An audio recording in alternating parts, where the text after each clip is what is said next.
क्योंकि मैंने जब इसकी सर्विसिंग की तो मैंने पंखे नहीं खोले थे अभी। तो अभी आप देख सकते हैं कि मैं सारे पंखे खोल रहा हूँ।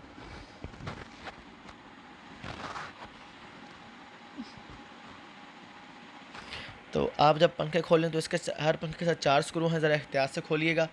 ये आप देख सकते हैं काफ़ी ज़्यादा डस्ट निकल रही है। अभी दूसरा फ़ैन भी खोल लेंगे इसका। अगर इसका फ़ैन ख़राब हो जाए तो इसका फ़ैन की कीमत 200-250 रुपया है, किसी भी शॉप से इजीली मिल जाता है ये। आप ख़ुद भी घर पर रिप्लेस कर सकते हैं। इंशाल्लाह नेक्स्ट वीडियो हम इसके तमाम एरर्स के ऊपर बनाएंगे।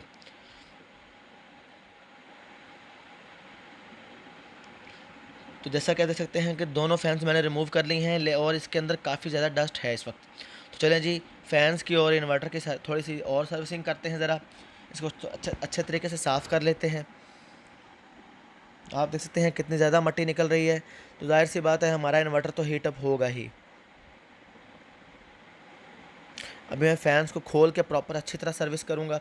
अगर आप में से कोई दोस्त इतनी सर्विस नहीं करना चाहता तो वो फ़ैन नए भी लगा सकता है।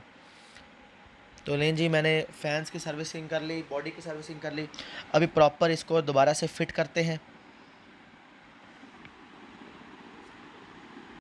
तो जैसा कि फ्रेंड्स आप देख सकते हैं कि अभी मैंने इसके बोर्ड को बॉडी के अंदर दोबारा से फ़िट कर लिया है। इसका इंडक्टर कॉइल्स जो हैं वो वापस लगा रहा हूँ।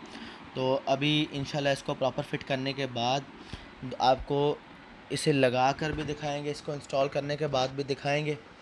तो इसका जो रिज़ल्ट आया है, इसके जो एरर ख़त्म हो गए, तो ये आप देख सकते हैं कि इसके कुछ स्क्रूज़ हैं।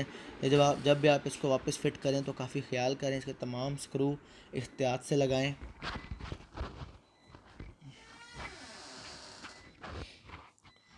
इसके इंडक्टर के ऊपर बैटरी प्लस का निशान लिखा होता है। रेड वायर प्लस वाली साइड पर आप लाजमी लगाएं। तारें उल्टी लगाने की सूरत में आपका इन्वर्टर के ख़राब होने के चांसेस बहुत ज़्यादा बढ़ जाते हैं। इसीलिए मैं बोलता हूँ जब भी आपको चीज़ खोलें तो उसकी एक छोटी सी वीडियो बना लिया करें। तो देखें जी, ये वो हमारा बोर्ड है जो इसके वायरलेस कनेक्शन को, इसके कंप्यूटर के साथ कनेक्टिविटी को कंट्रोल करता है। जब भी आप ये चीज़ें आप इंस्टॉल करें तो इसके जैक लगाते हुए इनकी पिनों का ख़ास ख्याल करें। कोई पिन टेढ़ी होने की या टूटने की सूरत में हमारा इन्वर्टर प्रॉपर वर्क नहीं करेगा। तो जैसा कि आप देख सकते हैं कि अभी बस हमारा थोड़ा सा काम रह गया है इसको फ़िट करने वाला।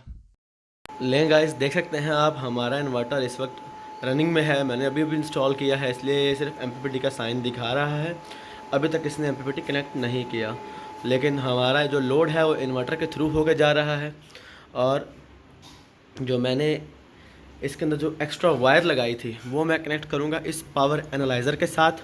तो हमारा क्या होगा कि जब हमारा इन्वर्टर बैकअप मोड पर या सोलर मोड पर होगा तब ये पावर एनालाइज़र रीडिंग करेगा और हमें पता चलेगा कि हमारे मंथ एंड तक कितने यूनिट सोलर से बने थे।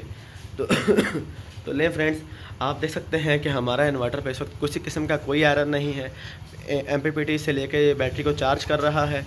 कुछ देर बाद इंशाल्लाह जब बैटरी चार्ज हो जाएगी तो ये कनेक्ट कर लेगा, वापडा ऑफ़ करके सोलर से घर को दे देगा। मैं आपको वापडा ऑफ करके दिखाता हूँ। ये देखें, ये मेन ब्रेकर है वापडा का, ये मैंने बंद कर दिया। ये देखें, ये इस वक्त सोलर रनिंग में आ गया, लेकिन मैं ब्रेकर्स फ़िलहाल ऑन कर दूंगा ताकि हमारा जो इन्वर्टर है वो चार्ज हो जाए। और अभी आपको मैं इसके साथ इसकी DP भी दिखाता हूँ कि ये आप देख सकते हैं, ये हम इसका DB लगाई है, ये हमने चेंज ओवर लगा दिया, ये हमने लगाया है वोल्टेज एंड एम्पेयर प्रोटेक्टर।